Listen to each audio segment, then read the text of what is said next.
So hey guys, today I want to show you how to install Coupert.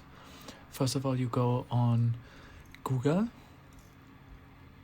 then you search for Coupert.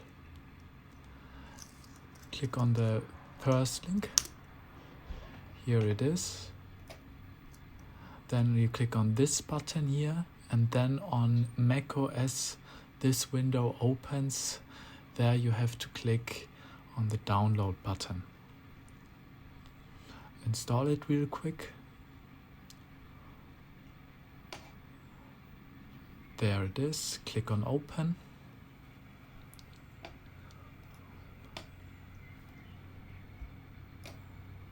And then accept all privacy notifications.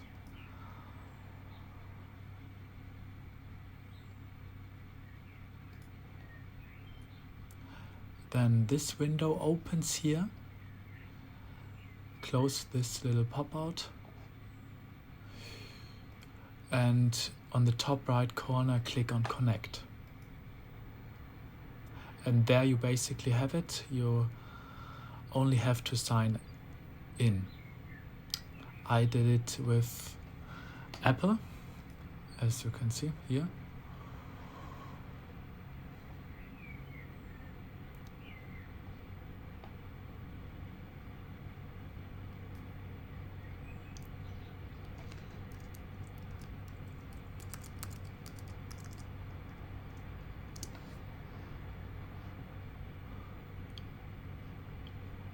And there you are.